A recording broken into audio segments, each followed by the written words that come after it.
basically like the people that you surround yourself with is really important. Once you get yourself into the right group of people, the right network, then opportunity will come more easier for you.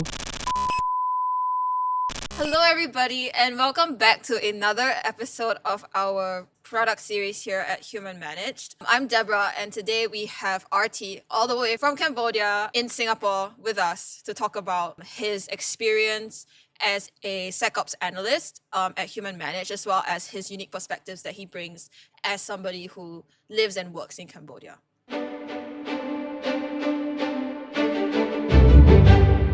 So, hi. Hi, hey there. So, Okay. tell us your name, your role, and what drew you to cybersecurity. My full name is Ratanatwifal Taung, but most of my colleagues refer to me as RT. I was born and raised in Phnom Penh, Cambodia. I have a background in IT management and computer science, which I recently graduated in May 2025. And yeah, I joined Human Manage first as a part-time intern back in August 2024. It was during my exchange program when I was back in South Korea. And currently, I'm working as a SecOps analyst for the Blue Team as a full-time employee. So, what attracted you to cybersecurity? So it's actually a funny story because it was all back to my second year in college. Back then, I was like in between either to go to web development, data analyst, and cybersecurity. So I tried to apply to a lot of internships, and all of them, like all of the internships relating to like web development, data analyst, I got rejected for all of them. That's so real. I mean, yeah, but then I decided to apply to cybersecurity, and that's how I got attached to that field ever since. So, did you always plan on working in cybersecurity, and what were you doing before you joined Human Managed? Basically, like it was like all of like a coincidence how I ended up here. But yeah, I tried to explore the field a little bit when I joined with my first internship. It was like basically an office admin kind of thing, but it was for a cybersecurity company. But yeah, that is when I started to explore the field by myself through online learning. I started to explore first with red teaming via this like online platform called TryHackMe. So yeah, I started with red teaming, and then I transitioned to the blue team instead. What's it like being part of Cambodia's emerging like tech sector? Because I think when people think of tech, they don't necessarily think of Cambodia. They don't even think about Southeast Asia, Yeah. right? So, would you say that it's uncommon? Like, how do you feel being part of an industry that is kind of like starting to boom? I feel like it's somewhat of a privilege for me, like to be part of the rising trend of the next generation of IT professionals, because when I started, not much people are aware of what we do in the cybersecurity field, and given how much opportunities and also like scholarship that are given right now, yeah, it's like somewhat of a privilege to be like a trailblazer in the field right now amongst the youth. Since it's an emerging sector, and you mentioned like being a trailblazer, and there's not that many people who are in cybersecurity in Cambodia, would you say that your family was supportive? Like, how did they react when you said you wanted to go into cybersecurity? Thankfully, my parents, they gave me like full freedom in choosing what I want to do with my major, with my career. So they just like give me full reign, and they are really supportive in what I do, whether it is in volunteering, like in the social side, or whether I do like an unpaid intern or like different kind of online internships. They are all supportive of it. That's really nice to hear, because I Yeah. feel like, especially with something unconventional, they might be like either not really knowing what it is, Yeah. or they're like, wait, like I had different expectations. Maybe you wanted you to be a doctor, and then you're going to tech, like, you know. True. Speaking of opportunities in Cambodia, would you like what opportunities in tech in Cambodia are there that people might not really know or think about? But for basically like people in tech are always like in demand for in Cambodia. The only thing that they need to do is to reach out, send out a cold email, talk to your professor. That is like something that they can do to get those opportunities. It's always around the corner, but some of us we don't really take initiative in getting those opportunities to ourselves. Moving on to your role at Human Managed, what do you typically do in a day at HM? For my role, I mainly work during the night shift. Okay. So aside from the monitoring of tools and doing the ad hoc requests from the clients and stuff, I mostly assist with my colleagues and aka my shift mate in generating the daily reports. And yeah, mostly it just like creating reports, monitoring tools, and responding to clients because as a SecOps member, we are like the front-facing personnel that interacts directly with the client. So we have to be there whenever they have any questions or concern or follow-ups. A lot of people are curious about AI now, and I think it's a very like hot topic that everybody's talking about. Everybody's like, oh, I want to either get an AI job or have AI in their organization if they're like management or in a senior role. Yep. So how would you say that? Like, do you use AI in your job? And if so, Correct. like, how do you use it? In my day-to-day basis, I normally, I deal with the report generation that need to be sent out to the client. So normally I would use it as like an assistant to help me generate those reports. And before I was introduced to one of the AI agent, we had to like spend a lot of hours each night to write those report manually in Word documents. So with the introduction of AI, we generated this like artifact that we can use to recreate those reports.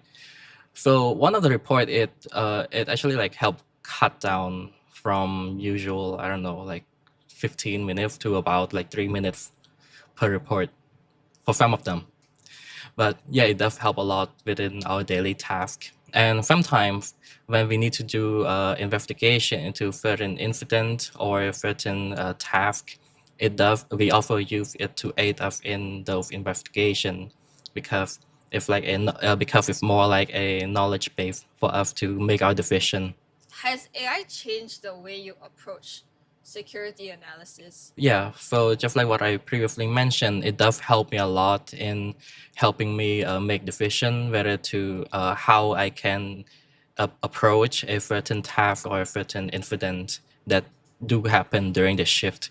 Especially it's really useful whenever I have to be by myself. No one is available for me to consult with. Thank you for giving us like a background on your tech experience, your experience using AI in your job and things like that. Yeah. What would you tell a young Cambodian who wants to get into tech, wants to get into cybersecurity, but doesn't know where to start or doesn't have the resources or doesn't have the necessary like exposure or things at their disposal? One of my main advice is to try to expand the network. Basically like the people that you surround yourself with is really important. Once you get yourself into the right group of people, the right network, then opportunity will come more easier for you. And it's really important for those who are starting out to be bold, to reach out to people, just like cold email kind of thing. Just like message them and just a simple message, hi. For example, like how I got one of my opportunity is that I basically cold email my professor because it was during summer break. So I cold emailed him asking whether he has any internship position available. And so he just referred me to Karen. That's how I got into Human Managed. I see. That's actually quite interesting because I think for most people, especially like in my circles, like nobody thinks about cold emailing because everybody thinks it doesn't work. But I think with startups, it's like slightly different. And you're right, it doesn't become emailing like a company. It can be cold email. It can be just asking a professor, like, do you know anybody? Yeah. And just like getting your foot in the door. I think it's super important. Yeah. Because a lot of people want to like get a job at like Google or something, but you cannot just. I mean, unless you're very, very lucky and you're like number one student in your entire school, I don't think you can just get your first job at Google like that. Definitely. Would you say that having a computer science degree is necessary for what you do? Or is there like any other way to get to where you are? Different people have different paths and different approach to the job position right now. So based on my own experience, I do think that my degree does play some role in helping me with my current task because I like it helped me understand some of the concepts that are in that we use in security context.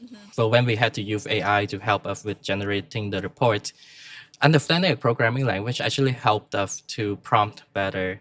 Right. It actually helped us to be more concise with what we want and Yeah. how we want the output to be. So yeah, in some way it does help. And especially for in cybersecurity, you need to know about networking before you move on to cybersecurity. And those are the courses that I learned during my degree for my degree. Yeah, I remember trying to figure out the AI agent thing. Like, I don't have a background in CS, so I Yeah. was just like talking to it like a normal person. But I remember you mentioning that when you understand like what's going on and you can give more targeted prompts that are in kind of the same language, right? And on the kind of like on the same wavelength as the Yeah. AI, then it actually got to the result like much faster. Because I took Correct. like days to do what you could do in like less than a day, actually. What mistakes would you say that beginners should avoid? I feel like one of the common mistake from that I see from my peers anyway is that they would rush to get a lot of certifications without any work experience. So after they got their certifications, they have nowhere to practice it. Yeah. Yeah, so that is like something that I noticed amongst my peer. So what I would suggest is that it's kind of like a dilemma because you need those certification to break into the job market to get Right. selected for the job. But at the same time, if you get those certification and you don't practice it on a daily basis, then you would just like forget about it. That is something that I kind of noticed amongst my own circle. I cannot say it for the general public, but that is what I noticed so far in my own circle. That's actually interesting because like I'm doing a course right now. What local opportunities should Cambodian youth look for to gain experience, would you say? The companies right now, most of the companies or ministry in the context of in Cambodia, they're still looking for like tech enthusiasts, like internship position or like junior position to join the companies or the ministry. And sometimes those opportunities, not everyone know about them. Only those who are associated with a certain company or a certain ministry, they know about it. So just like reach out to them, send out a cold email, or try to build your own network. I learned it myself firsthand that a good network does help you get further Oh, for sure. than having like practical experience and like your knowledge is also important, but a good network is much more superior. It does help you get more further. I Yeah. 100% agree with that. Yeah. Yeah. You still need to care about your skill set. Right? Yeah, It's the people, it's really. definitely. I mean, as some people call it unfair, some people call it nepotism. I mean, maybe it is kind of, but it's just the way things are, and I think people need to tap into that. Actually, like when you surround yourself with like good people, those who have Yeah. good reputation, it will also like raise your reputation as well. Yes. And it does help you It a helps you lot. build credibility. Yeah, credibility, that's the word. Like Yeah. when you surround yourself with good people, you will get good credibility, and that does get you way further. Because skill, you can just like build that later. I really agree with that. So in Cambodia, the main language is not English. Yep. Right. Correct. But your English is really good. Would you say that in the tech sector you need to be very proficient in English? And if so, like how did you build up that skill to be able to work with an international company? In the context of text or tech, we need to have a comprehensive understanding of English because most of documentation are in English. You sometimes need to do your own research on stuff. So it would be like really difficult if language barrier is in the way of your daily task. So you need to be really proficient at using the language, and also like when it comes to working with international colleagues, you need to know how you can professionally communicate with them in order to not facilitate any like misunderstanding during the day-to-day operation, because language sometimes can like it can kind of sometimes get distorted over text, and we're not like face to face, so it can misunderstanding can happen sometime. So it's kind of important to have like a certain level of proficiency. my last question would be, what's your message to young Cambodians who think that tech careers are only for people in very developed countries like America, like Oh. maybe Europe, or like even now, like even China, right? Mhm.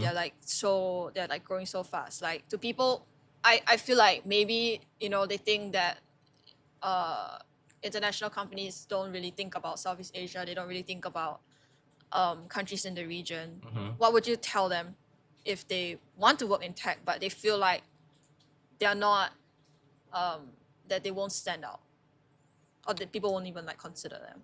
What I would tell them, if like for someone who are beginning to break into the tech industry, is to try to help, like have curiosity, try to like build projects and motivate yourself to do a lot of like self-learning, because some of the stuff that we do in our day-to-day job requires us to like motivate ourselves to self-learn, do our own research during our free time and stuff. And it's also important to try to build your own portfolio, try to have like a diverse project or certification in the field that you are looking forward to break through, whether it's in AI, data science, or in cybersecurity itself. Try to expand the network as much as you can, join social like networking event or like tech expo. Try to like expose yourself to those who are already in the field. If you don't get an opportunity, at least like you can get some learning experience from them, and that is still important for them. And especially in tech, like in tech, it doesn't really matter which background are you from, as long as you have the talent and the mindset to approach it, then it should be okay. Like you should, it will help you go much further. Okay, thank you so much for like coming here and like having a conversation with me. I really appreciate it, like getting to see you in person, because we've talked before, and getting to have a conversation in person about this, which Thank I you. think is so important, because like the Southeast Asia startup ecosystem and tech ecosystem is still emerging, it's still developing, and I think it's important that we have people like you who have the experience and the lived experience actually to be like, yeah, like it's possible, like it can be done. Because I think it's very encouraging for other youth who are watching this, and like even people, our peers or people younger than us. So thank you so much again for like having a conversation with me. I hope to have another one with you sometime, like maybe another time when you can come to Singapore. Yeah. And if you guys have watched all the way to here, thank you so much for watching. Don't forget to like and subscribe. And we have videos every week. So yeah, bye. Bye.